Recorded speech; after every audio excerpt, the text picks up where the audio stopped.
Gentlemen, the President of the United States and the Prime Minister of Australia.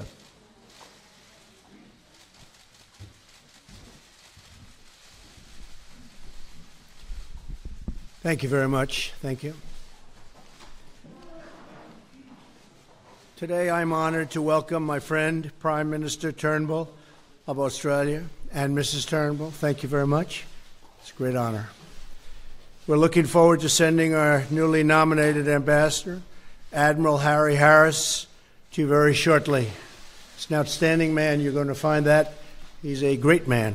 I want to thank the Prime Minister for offering his condolences on the horrible tragedy in Parkland, Florida.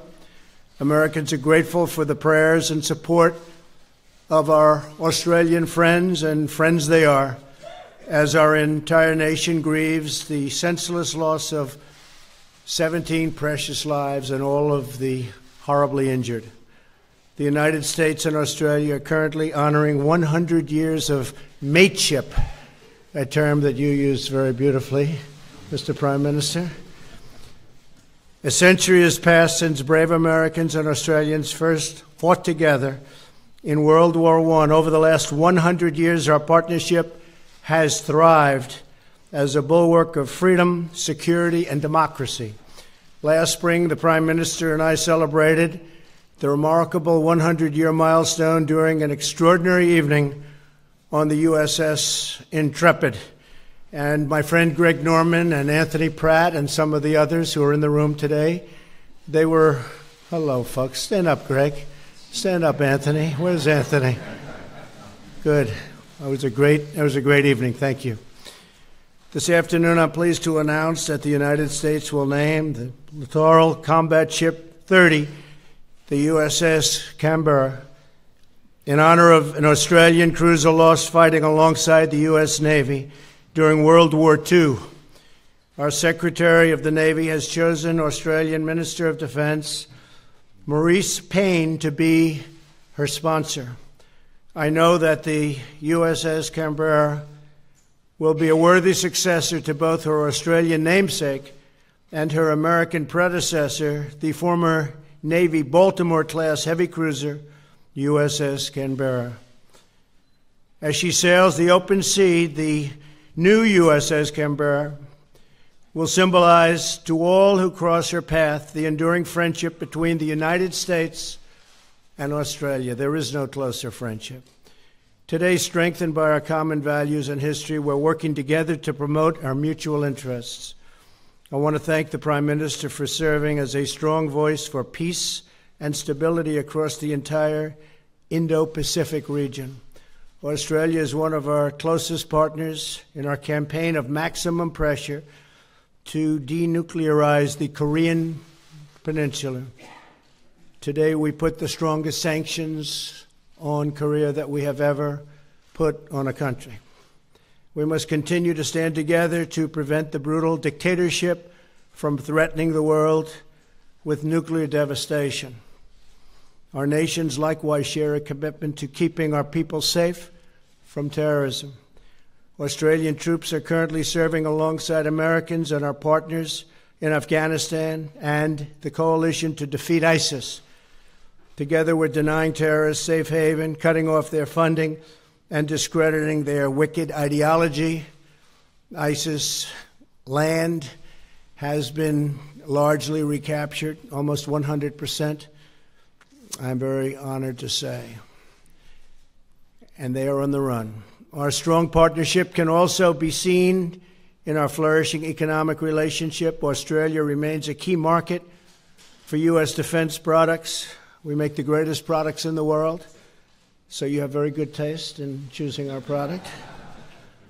Automobiles and aircraft, and our fair and reciprocal trading relationship is a model for other countries as we seek bilateral agreements. News that America is open for business has also reached Australian shores. In May, Australian entrepreneur Anthony Pratt announced a new $2 billion investment in box-making factories across the United States. But he only did that if Trump won the election, I think. Is that a correct statement, Anthony? Thank you. Boy, that was a close one. I was worried. These people would have had a field day if you gave the wrong answer. Thank you. No, but Anthony did call, and he said if he wins the election, we're going to spend billions of dollars in the United States. And I appreciate your giving me a very, very correct comment. Thank you, Anthony. I'll never do that again. This investment will continue to build on an almost 100,000 American jobs that are taking place and already supported by Australian companies. I'm glad to share that the United States is also by far the largest investor in Australia. In the room today are dozens of American and Australian business leaders and great athletes, great athlete and business leader, by the way, Greg, who are working together to identify further opportunities for bilateral investment and cooperation. Mr. Prime Minister, I also want to take this opportunity to congratulate you on your immigration reforms and on Australia's commitment to merit-based immigration. Are my friends from Congress listening to that? Merit-based. We want to do merit-based immigration also. And then we will. That really protects the interest of Australia and its people. It's the way to go. And you've been very successful with it here. We're working very hard to do the same. In that sense, we're going to hopefully follow in your footprints. Prime Minister Turnbull, it's been a pleasure to host you today. We had a great lunch with your representatives. A lot was discussed. A lot of deals were made for the purchase of additional military equipment and other things. For a century now, the people of the United States and Australia have inspired the world with their determination, their bravery, and their generosity.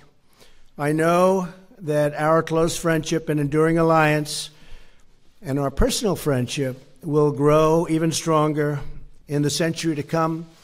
Our relationship with Australia will always be a very powerful and very successful relationship. It's been incredible, and it's only getting better. Thank you very much. Thank you. Thank you. Well, Mr. President, thank you so much. Lucy and I want to thank you and First Lady Melania Trump for your very warm welcome, your generous hospitality and friendship. Our meeting today was a great opportunity to strengthen and deepen our engagement with the United States. You are our most important strategic and economic partner, and to lay the groundwork for a new phase of intensified cooperation, the next 100 years of mateship. Now, I'm here, as you noted, Mr. President, with the most substantial Australian delegation ever to travel to Washington, D.C. We have, in addition to the CEOs, several of whom you have identified here today, who are busy creating jobs, and we spent much of our time today talking about jobs. They are creating jobs in Australia and in the United States, demonstrating that our two great nations committed to competition, to freedom, to economic innovation, science and technology working together, complement each other, and that's why we're seeing strong jobs growth in both countries. We've had 403,000 jobs created last year in Australia, the largest number, Mr. President, in our country's history, in 16 months of continued jobs growth. And we have been inspired, I have to say, by your success in securing the passage of the tax reforms through the Congress. We have secured some tax reforms in terms of reducing company tax, but not as much as we need to do. We've got more work to do. And the stimulus, the economic stimulus that your reforms have delivered here in the United States is one of the most powerful arguments that we are deploying to persuade our legislature to support reducing business tax, because as you are demonstrating, and as we all know, when you cut company tax, most of the benefit goes to workers, it produces more investment, and when you get more investment, you get more jobs. And of course, I'm also joined on this visit with 6 of the leaders of our states and territories. The only 2 that are not here, Mr. President, are those that are fighting elections. So, as you can imagine, that's always a top priority. And we're meeting at the National Governors Association, again, broadening and deepening the relationship. We have a huge amount to work with. Our relationship, as you said, has been forged over a century through times of war and peace, securing both our nation's freedom and security in the world. But our relationship is based not only on history. We have the same values. We share a deep well of trust and spirit based on those enduring values of freedom, democracy, the rule of law, enterprise, ingenuity, the spirit of having a go, and if it doesn't work out, dust yourself off and have another go. That is a core American and Australian value. That spirit of enterprise is what leads us on. And of course, our relationship is underpinned by millions of people-to-people and family links, and of course the extensive economic cooperation we've spoken about. Our security alliance is as close as it possibly could be, yet keeps getting closer. The cooperation is more intense than it has ever been. Whether we are standing up for freedom's cause in the Middle East, in our region, around the world, combating terrorism, the cooperation in a connected world that we need to have is greater than ever. And that trust between Australia and the United States, between the thousands of brave servicemen and women who are working together right now, that trust underpins our security. And you mentioned, Mr. President, our economic relationship and trade. Do you know, since the Australia-US Free Trade Agreement came into force in 2005, two-way trade has grown by over 50%. The United States does have a trade surplus with Australia of $25 billion. It's your third largest trade surplus with us. But, you know, we know it works for both of us. The two-way investment has more than doubled in the past decade. It was worth around $1.1 trillion in 2016. Again, boosting jobs and growth in both our nations, both our economies. And today, we've agreed on some new initiatives that will deepen this relationship further. We're seeking to expand transparent and competitive global energy markets, cooperating on high-quality infrastructure investment in the United States and in the region. We've spent a lot of time talking about infrastructure, including urban infrastructure, a subject, Mr. President, of course, you have a lifetime of experience in, and the leadership you're showing on infrastructure in the United States is being admired around the world, and Australian companies and Australian experience is there to help, as you know, and is already operating here. A number of our infrastructure players are very active in the US. We're obviously working to intensify our cooperation on digital trade. Bob Lighthizer and Wilbur Ross from your side, Steve Chobo, my trade minister who's here with them today, have made terrific progress in that regard. Now, we turn to security. Yesterday, Lucy and I were with General Dunford at the Arlington National Cemetery, and we honoured America's war dead. We honoured an Australian airman who had died in combat in New Guinea in the Second World War, who was buried there at Arlington also. And we are reminded that all of the freedoms we enjoy, whether it is in our Parliament in Canberra or here in Washington in the White House or in the Congress, all of those freedoms have had to be secured generation after generation by courageous men and women defending freedom's cause. Our freedoms have depended on them. And Americans know, as Australians know, that each of us have no better ally. We are mates, 100 years of mateship. We're working together, as you said, to address the greatest threat to our region right now, North Korea's illegal nuclear weapons program. And I want to welcome and, of course, support, Mr. President, the new sanctions that have been announced today. And we continue to do precisely the same with our own autonomous sanctions and, of course, enforcing the UN Security Council mandated sanctions. We're working to combat terrorism around the world, helping the Iraqis and the Afghans build up the resilience to hold their countries secure in the face of terrorists. And of course, we both recognise that the prosperity of our region, and indeed the world, has been underpinned and in fact built on a foundation of a rules-based order which has been secured by the leadership of the United States ever since the Second World War. That leadership has been critical. And the commitment you showed, Mr. President, when you came out to the region, to the East Asia Summit, to APEC last year, that commitment was so important. It spoke volumes for America's continued commitment to our region, to our part of the world, to the Indo-Pacific. So vital. The engine room, if you like, of the fastest economic growth, the most rapid economic growth that we've seen in our times. Now, Mr. President, I want to thank you, as I have earlier in our meetings. I want to thank you for the very rare honour you have shown to Australia by naming one of your future littoral combat ships, the USS Canberra. That is what a great symbol of our alliance and our shared security endeavours. What an extraordinary statement of commitment. And it's worth observing that that ship will be built by Austal in Mobile, Alabama.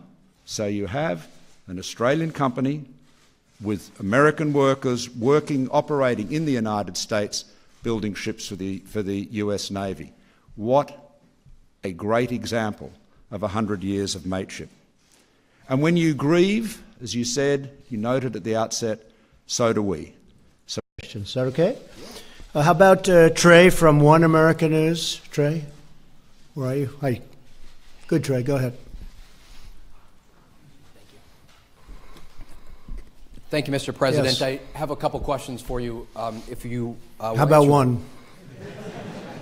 Go ahead, Trey. Compromise it too. Following mass shootings, there's often a lot of talk and little action. So I ask you today, what specific pieces of legislation or legislative framework will you propose to lawmakers following the Parkland shooting? Well, we're going to do a lot, but we are going to be very strong on background checks. I've spoken with many of our people in Congress, our senators, our congressmen and women, and there's a movement on to get something done. We want to be very powerful on background checks.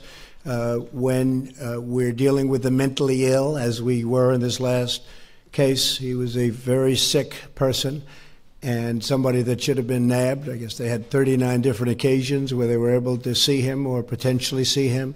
We want to be very powerful, very strong on background checks. And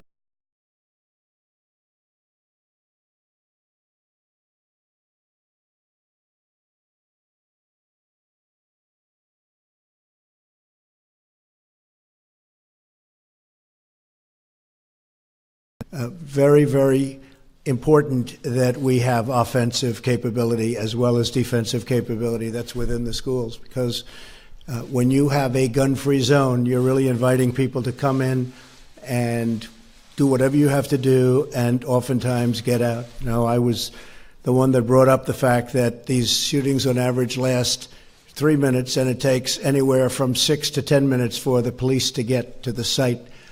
And I want to have people in the building. And in many cases, you have ex-Marines and ex-Army and Navy and Air Force and Coast Guard. You have them in the building, and they can have concealed weapons and still be teachers, or they could be in the building in a different capacity. But we have to have offensive capability to take these people out rapidly before they can do this kind of damage. But we'll be putting in strong language having to do with the background checks, and that'll take place very quickly. I spoke with Paul Ryan this morning, with Mitch McConnell, and people are looking to really energize. I know that you've had, this has been going on for a long time, many, many years, and you've had people in my position and they would mention things, but not a lot of things got done, obviously. We take it very seriously. We want to put an end to it. And if, by the way, the bad guy thinks that somebody's in this room with a weapon that's going to be pointed at him, with live bullets. He's not even going into the school. It's the one way you're going to solve it. You're not going to solve it with gun-free spaces, because they'll get in there and they're going to be the only one with a gun. So we need offensive capability, and we're going to be doing something about it. We're dealing with Congress right now. Thank you. If I could follow up, Mr. President, amid talks of arming teachers and mental health, what specific commitments to American students can you make that these policies will make them safer? Well, I think it's going to make it safer. And, you know, the problem that's been happening over the last 20 years is people have talked. You said it. It's all talk. It's no action. And we're going to take action. I think it's going to make it safer. I think the fact that you have some capability within a school, they're not going to go into that school. They're not going to do it. You can look at what's happened with airplanes, where we put marshals on planes with guns, where pilots in many cases have guns. Nothing's happened for a long period of time, when it used to it was getting to a point of being routine. When you have somebody with a gun staring you down, it's going to be a lot different for them to walk into those schools. Right now, they look at the sign outside. This is a gun-free environment. That means they're the only one with a gun. And the damage this lunatic did in that school for such a long period of time. And frankly, you had a gun, and he was outside as a guard, and he decided not to go in. That was not his finest moment, that I can tell you. He waited, and he didn't want to go into the school. I just heard this, and it's a terrible situation. But we need people that can take care of our children. We're not going to let this happen again. And the way it's not going to happen again, because they're basically cowards. Innately, they're cowards. And if they know bad things happen to them once they get into that school by people that love the children. See, a security guard doesn't know the children, doesn't love the children. This man standing outside of the school the other day doesn't love the children, probably doesn't know the children. The teachers love their children. They love their pupils. They love their students. They're doing it also from love. Now, they have to be very adept. I'm not talking about every teacher. I'm talking about a small percentage. But people that have great ability with weaponry, with guns, those are the only people I'm talking about. But they'll protect the student. For the Prime Minister? Certainly. Thank you, Mr. Prime Minister, for joining us today here in Washington. Australia is known for helping the Syrian people and Syrian refugees. So I ask you today, as the world watches, what steps can Australia take with the help of President Trump and the United States to ensure that civilians are protected in eastern Ghouta? Well, the Australian Armed Forces have been working as part of the coalition to defeat Daesh in Iraq and Syria for some time now. Our principal concentration or focus of our efforts now is in Iraq as opposed to Syria, where we are training both their elite special forces unit, their counter-terrorism service, and their regular army and armed police.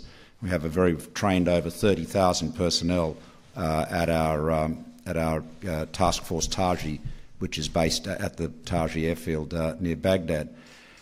In terms of refugees, Australia has a very substantial humanitarian program. We're currently taking about 18,000 refugees a year.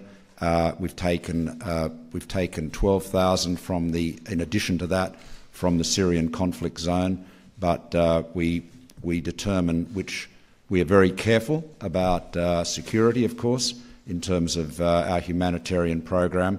But I think it would be fair to say the President has, of course, the most insight into this area here, but it would be fair to say that ultimately the resolution in Syria has to be a political settlement, and that, I'm sure, is what Secretary Tillerson is working towards. And if I could briefly follow up, specifically, though, in Syria, as two of the most powerful men in the entire world, is there anything that you can do to stop the bloodshed? Well, ultimately there has to be a political settlement. It is the campaign to destroy Daesh or ISIL has been largely completed. The so-called caliphate has been reduced down to a few pockets. It has been smashed, and Americans and Australians have worked bravely, effectively with our allies and partners in the region to do that. And that's very important, by the way, to keep Australians and Americans safe at home, because the image of ISIL's invincible caliphate, sweeping across Syria and Iraq, and they said they were going to sweep across Europe, all of that was a big recruiting tool.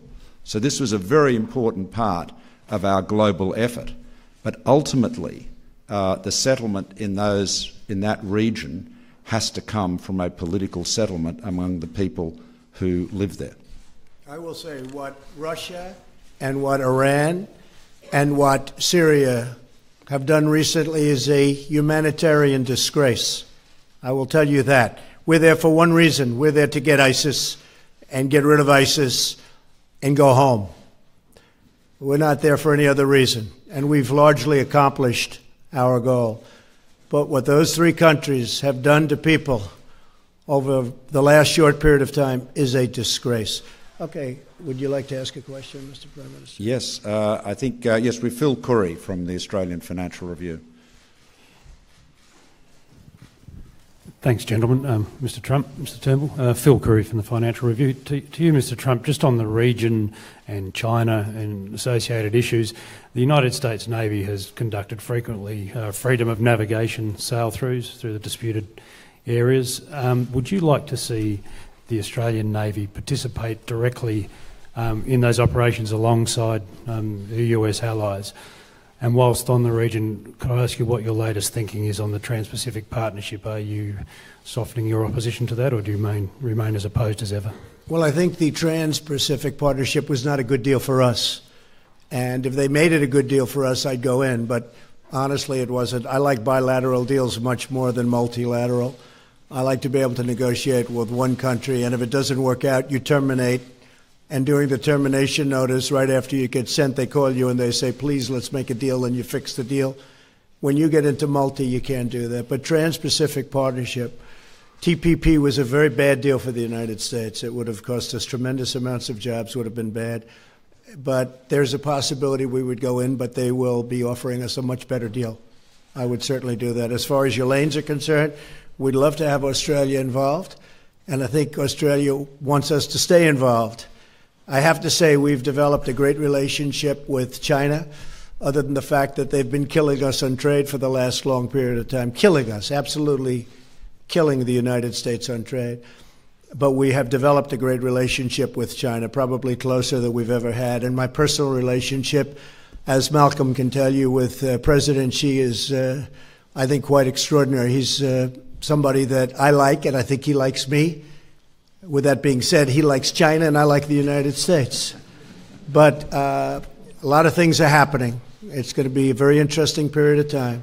But we do have to straighten out. And as much as I like and really respect President Xi, we have to straighten out the trade imbalance. It's too much. It's no good. Okay. Kieran Gilbert from Sky News. Kieran Gilbert, Sky News Australia. General Mattis has called China a revisionist power and that there are growing threats from China, yet you're very positive about your relationship with Xi. Can you tell us, is it a friend or a foe? And on North Korea, the sanctions, if they don't work, are all options still on the table? Can I get your answer and also the Prime Minister's thoughts? Well, to the second, we'll have to see. I don't think I'm going to exactly play that card. But we'll have to see. If the sanctions don't work, we'll have to go phase two. And phase two may be a very rough thing, may be very, very unfortunate for the world. But hopefully the sanctions will work. We have tremendous support all around the world for what we're doing. It really is a rogue nation. If we can make a deal, it'll be a great thing. And if we can't, something will have to happen. So we'll see. As far as General Mattis is concerned, I mean, he has that view, and a lot of people have that view. China's tough. They're getting stronger. They're getting stronger to a large extent with a lot of the money they've made from having poor leadership in the United States, because the United States leadership has allowed them to get away with murder. With that being said, I think we can have a truly great, even trading relationship with China. Hopefully that's going to work out, and hopefully the relationship I have with President Xi will make that happen. Only time will tell. Thank you.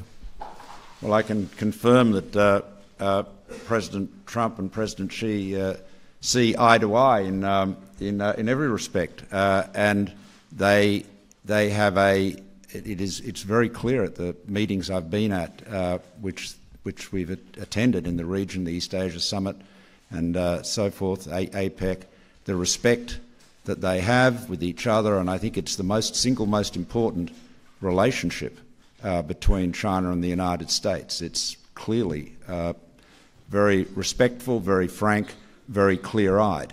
For our own part, we see China's rise as being overwhelmingly a positive for the region and for the world. The critical thing, of course, is the rule of law is maintained. That is, there are people that want to try to paint the United States and its allies like Australia as being against China in some sort of rerun of the Cold War. That is not appropriate. It's not accurate. What we need to ensure is that the rules of the road, the rule of law, the rules-based system, where big countries can't push around little countries, where, to quote Lee Kuan Yew all those years ago, where you don't have a world where the big fish eat the little fish and the little fish eat the shrimps, where you have that rule of law that protects everybody. That is what has enabled the great growth in our region. That's what's enabled hundreds of millions of people in our region, and including in China, to be lifted out of poverty. So maintaining that rules-based order is what we are committed to, and we all have a vested interest in doing so. And I just want to say again to the President that his presence, his own personal presence in our region at the end of last year sent such a powerful message. The regular visits by Secretary Tillerson, Secretary Mattis, and of course the presence of the United States Navy and so many other manifestations of American commitment to the region is so important to maintaining that rules-based order. Believe me, that has been the foundation of the success, the prosperity and the security these last 40 or more years. I don't think we've ever had a better relationship with China than we do right now. The only thing that can get in its way is trade, because it's so one-sided, it's so lopsided, and the people that stood here for many years in this position, right where I am right now, should never have allowed that to happen. It's very unfair to the United States, and it's very unfair to the workers of the United States. Very, very unfair. And even today, it's extremely hard on companies that want to do business in China, because the barriers are incredible, whereas the barriers coming into our country are foolishly not. Foolishly. I believe in reciprocal trade. If they do something to us, we do something to them. Well, that never happened. And it's gotten worse and worse over the years, but we'll correct it. That can be the only thing that can get in the way of a truly long-term great relationship, because we have all the ingredients for friendship. From the Washington Examiner, Gabby. Thank you, Mr. President. Your Chief of Staff, General Kelly, has recommended ending the practice of granting interim security clearances to members of the Trump administration. Yeah. If that proceeds, would you be willing to grant a waiver to Jared Kushner, one of your senior advisors? Well, Jared's done an outstanding job. I think he's been treated very unfairly. He's a high-quality person. He works for nothing, just so nobody ever reports that, but he gets zero. He doesn't get a salary, nor does Ivanka, who's now in South Korea, long trip, representing her country, and we cannot get a better representative. In fact, the First Lady, Melania, was telling me what a great impression she made this morning when she landed in South Korea. Jared is truly outstanding. He was very successful when he was in the private sector. He's working on peace in the Middle East and some other small and very easy deals. They've always said peace in the Middle East, peace between the Palestinians and Israel is the toughest deal of any deal there is. Malcolm, I've heard this all my life, that as a former deal maker, although now you could say maybe I'm more of a deal maker than ever before. You have no choice as president to do it right. But the hardest deal to make of any kind is between the Israelis and the Palestinians. We're actually making great headway. Jerusalem was the right thing to do. We took that off the table. But Jared Kushner's right in the middle of that, and he's an extraordinary deal maker. And if he does that, that will be an incredible accomplishment and a very important thing for our country. So General Kelly, who's doing a terrific job, by the way, is right in the middle of that. We inherited a system that's broken.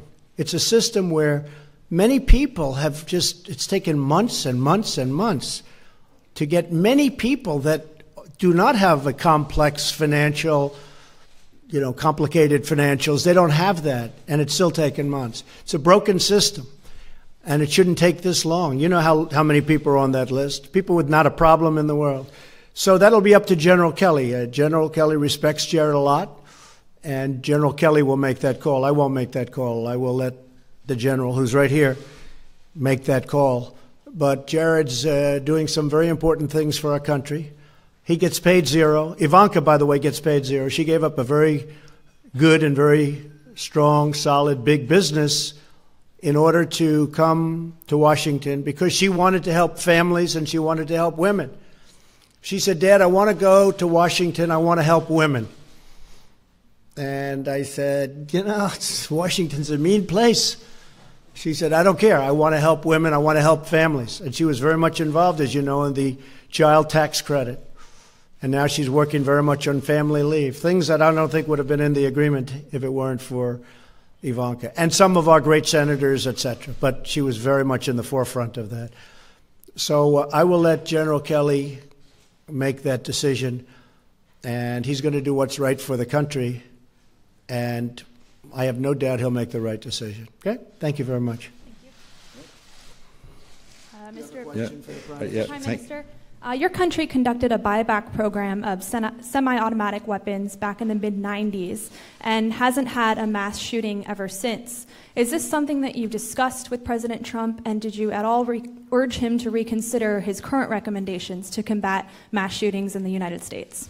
Well, our history with gun control and regulation is obviously very different to the United States. And you're right, there was a mass shooting in Tasmania in 1996.